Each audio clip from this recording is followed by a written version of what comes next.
Hey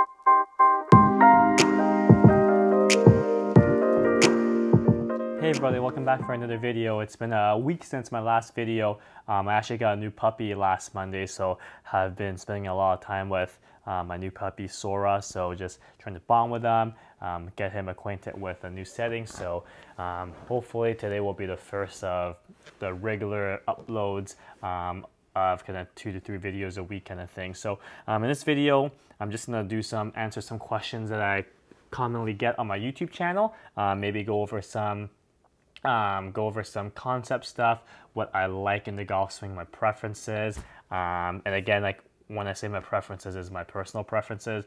I'm not saying it's the only way to swing it. There's many ways to swing it. I know there's a lot of other guys on YouTube who may say things a little bit differently than I do, and it's totally cool.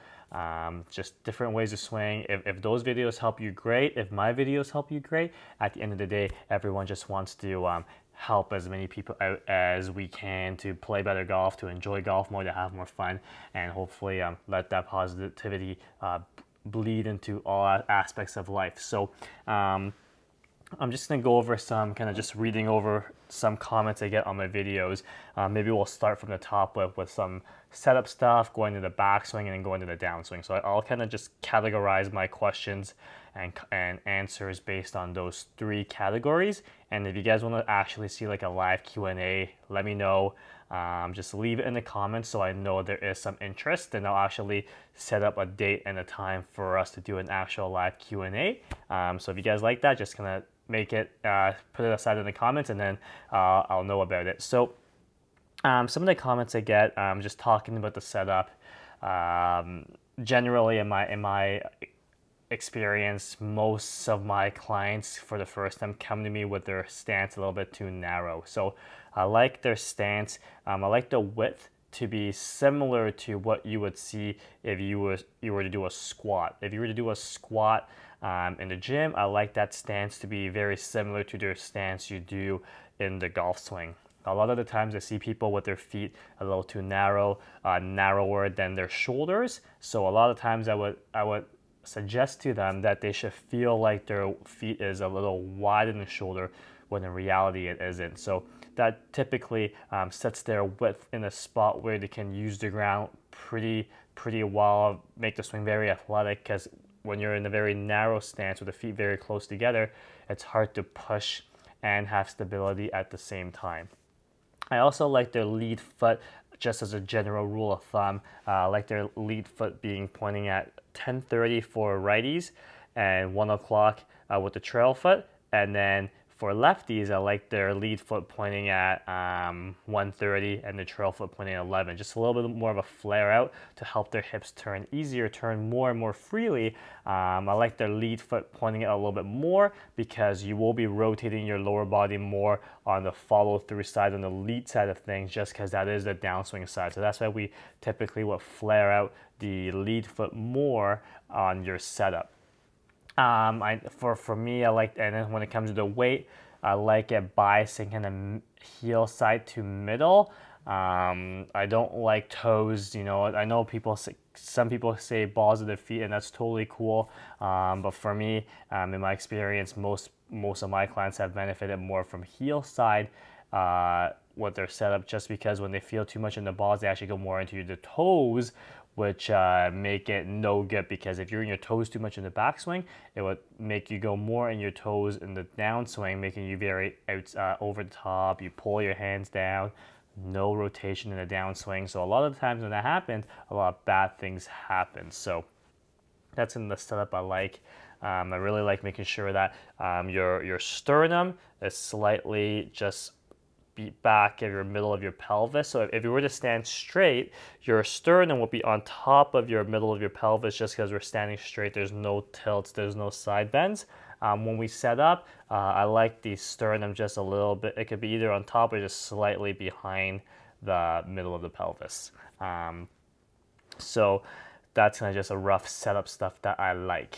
So when we go into the backswing stuff, you guys notice I do a lot of, for people who watch my channel quite a bit, I do a lot of stuff on backswing. I'm very, very particular with how people make their backswings, especially with my in-person clients. I generally would not work on any downswing stuff until their backswing is in a decent spot. Because the backswing, when it's performed a little bit slower, it's easier to put yourself in a good position to make an athletic downswing. And also, if you're in a bad spot in your backswing and at the top of the backswing, chances are you're not going to make a very good downswing. You could, I'm not saying it's impossible, but for most players, if you want to make a pretty athletic downswing with predictability, with the shots coming out the way you wanted to see, that backswing have to be somewhat decent. So what I like to see for the most part is a steeper shaft backswing on the way up with flat lead wrist. So at the top of the backswing, I like the wrist structure to be lead wrist, flat, trail wrist bent, because at impact, that's kind of the wrist structure that we want at impact, because we want to have a little bit of shaft lean. For the shaft to lean forward, you can see my lead wrist has to be flat, my trail wrist has to be bent, so why not do that in the backswing first? One less thing to have to think about. Generally, for the most part, if the grips are pretty decent, if your lead wrist is flat, your trail wrist is bent, your face should be pretty close to square at the top. So again, for most average golfers, the more square the better, less things to have to think about in the downswing. So I love that. I love width. I love making sure the right arm doesn't fold excessively. So as a general rule, as a general guideline for you guys, I never like this right arm folding past 90 degrees at the most. So generally like 90, 100, 110, 120 range, just a rough number for you. I don't want things to fold past 90 degrees in your backswing, because when that happens, people get too narrow, and when people are too narrow, they tend to pull their hands down to unnarrow. But when you pull your hands down, the trail arm straightens, and that causes things to be very, very steep in the downswing. So I generally don't like that as well. So that's why I'm very picky with the backswing. So I really like seeing nice width, nice wrist structure, arms together and in front of your torso, not letting your trail elbow orbit too far behind your trail rib cage, just to keep things organized at the top, just to keep things moving together in the backswing, so it's more repeatable, just less chances of things going wrong as we make an explosive movement in the downswing, because the downswing happens so fast. We want things to be as organized as we can in the backswing.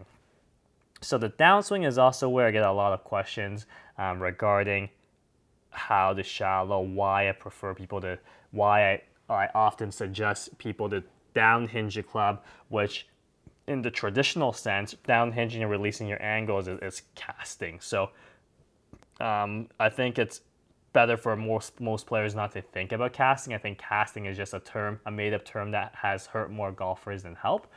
So I would totally not even disregard what casting is, disregard holding lag, disregard all of that, because if you downhinge, one, it helps you shallow things out. Two, it almost locks out your left wrist in a pretty flat way, so that at impact, you're probably not going to flip and get cupped at impact, so you're going to have some shaft lean if you downhinge. By downhinging, one, you're shallowing. Two, it's going to square up your club face. And three, it's actually helping you release the energy into the ball. Because the swing happens so fast, it's impossible for you to time the release at the ball. It's impossible for you to think, hold, let me hold my lag, let me hold my wrist angles, and then boom, I'm going to release at the ball.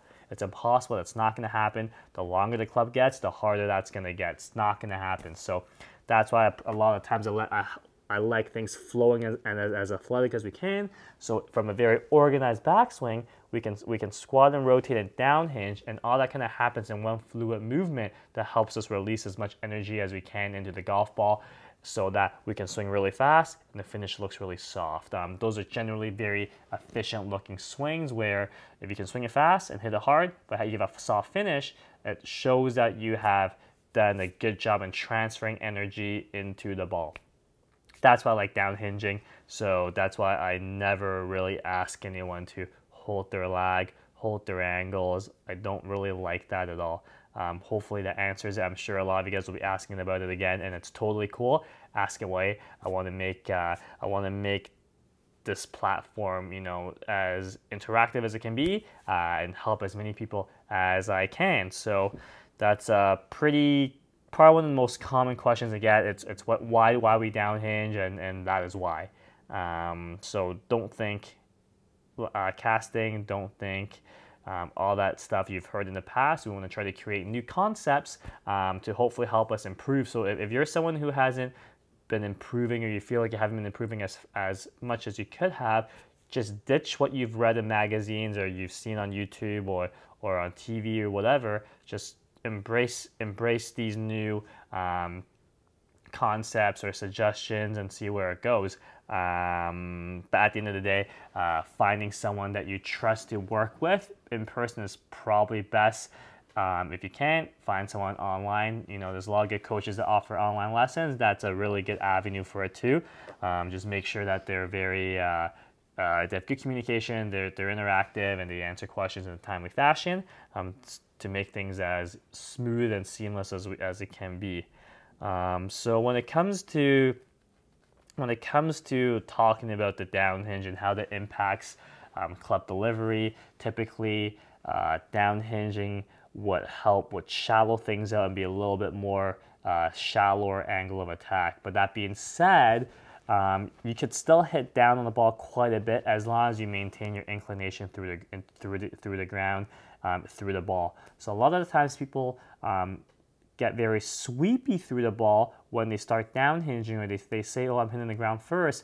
That's because they still have the old movement body-wise with their down hinge. And the old movement with their body is typically tilting back, where the lead shoulder rises, trail shoulder dips down, they stop turning, hands get down. That's why they hit the ground first. So when you get lower like that and the club gets even lower, that's why you hit the ground first. If you're able to squat and rotate, or just simply rotate through the ball while maintaining your incline to the ground, you can actually hit down on a decent bit while down hinging still, because you're not doing this.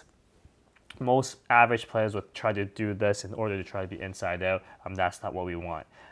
Speaking of inside out, another question that I typically get is delivery of the club into the ball. Like, what's a good club path number? There's typically no good club path number. It depends on the player, but usually we don't really want things to be around. We don't want things to be zero, because zero is the hardest thing to maintain for your average player. Typically, I like seeing some curvature on all shots, whether it's left to right, right to left. Just stick with one shot. For most players, if you stick with one shot shape, you will play better golf. You will score better if you don't try to shape shots both ways. So typically, 3 to 5 degrees inside out is kind of my preference. If people are hitting little push draws, I like seeing that. That's just my preference. What else can we talk about here? I'm not going to make this video too long. We can save that for the live Q&A. So that's a big downswing thing. Maybe we'll talk about one more. We'll talk about the squat and rotate as well. So a lot of players ask, if you squat and rotate, are you going to chunk the ball because you're getting lower to the ground? The answer is no. You will not chunk the ground as long as you push back up properly. We're trying to make a very athletic movement here, where in any explosive movements you see in a variety of sports, legs always power the movement. Whether you're doing an Olympic lift, or you're throwing a med ball, you're throwing a baseball, you're throwing a basketball, whatever it may be, you're going to generate much more force using the legs to transfer into your torso, into your arms, into your hands, and into whatever tool you're using. In this case, it's a golf club. So we want to make sure that we all want to hit it farther. So if we want to hit it farther and generate more speed, we want to try to use the legs as best as we can. So that's how we squat and rotate. In a lot of my videos, you see I exaggerate quite a bit just to help you guys see the image. Most of my clients don't squat as low in reality and full speed, but they will still be pushing the ground quite a bit. So when you learn this for the first time, when you implement this, do not be afraid to squat and rotate low.